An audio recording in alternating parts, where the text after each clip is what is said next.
Hello there. Welcome to Just Painting for Fun. Today we're going to do a mountain ceiling. Acrylic on MDF panel. There's a list of colors. 9x12 MDF canvas panel. Starting off with a 3/4 inch angle brush, Alizarin Crimson. I paint with the side of the angle brush just to quickly establish the position of objects, main objects in the painting. Now I'm using the flat and putting in some of the shadow areas, just indicating where they're going to be. Kind of a very shorthand monochromatic sketch. Starting to add some other colors in. If you look at the reference photo, there's some areas that have sort of golden glow to them, just sort of indicating where some of those might be. All right, I've mixed cobalt blue, manganese blue, and alizarin crimson and white to get this sort of a purple tone that I'm adding to the mountain area. To get a slightly better purple, I've added the Dioxazine purple. That's a very intense color, so it doesn't take a lot to do a lot.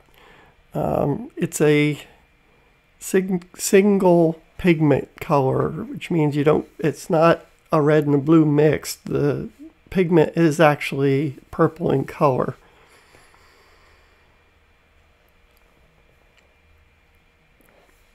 I believe it's slightly transient, so I don't use too much of that.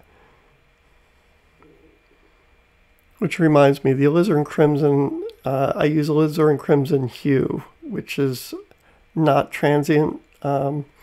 It's a blend of other colors to approximate the look of Alizarin Crimson.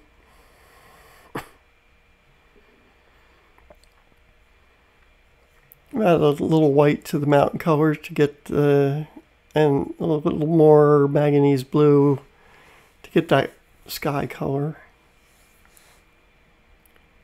Putting that down in the water areas as well.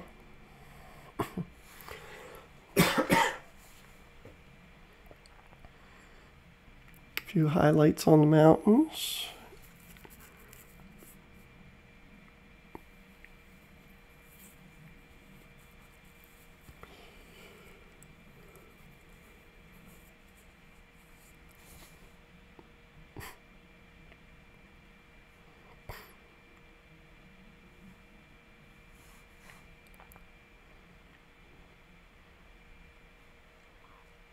Okay, I've mixed yellow oxide into the cobalt blue, manganese blue, and alizarin crimson to get that kind of a tan color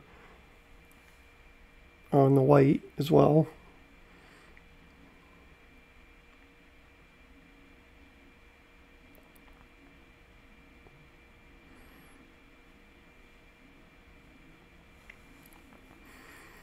Just some of where the light comes streaming across the mountainside and hits some of the trees over there and the rocks and gives that kind of golden glow from across the way.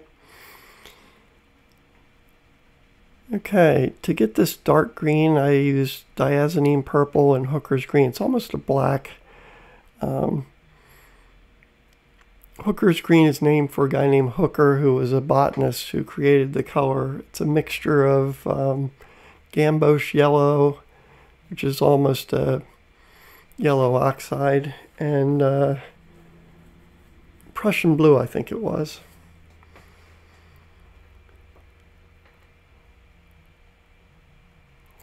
So I use Hooker's green, cadmium yellow, yellow oxide, a little cadmium red, and white for the light colors there on the trees.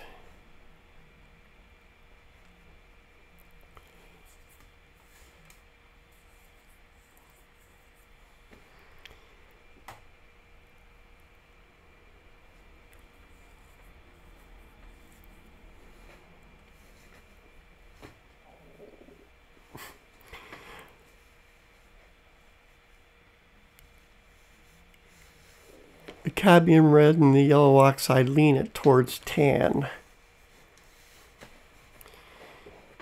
Okay, for the dark green, I mix Hooker's green, cadmium yellow, and manganese blue. It's for the dark colors in the trees.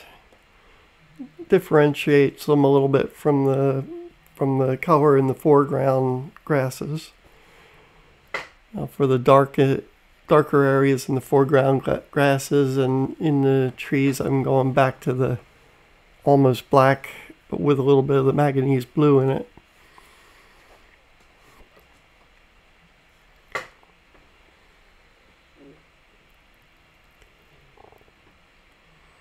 You'll notice I put the yellows on the trees first because they're in front of the shadow colors, they're further away from us than the shadow colors, which are on the surface of the painting. So I had to put the lighter colors on first. And work back into it with some lighter colors too. The style I'm doing today is more direct. That's where the color that you see me putting on is the color that will end up being what you see in the painting.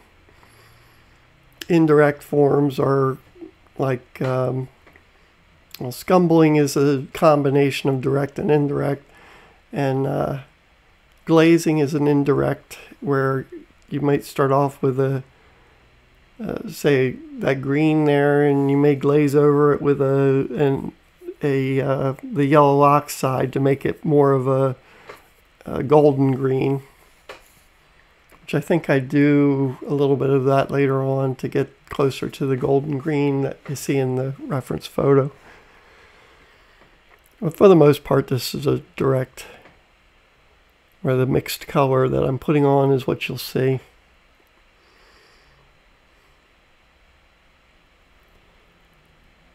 Okay, let's call that done. Here's a view of the finished painting.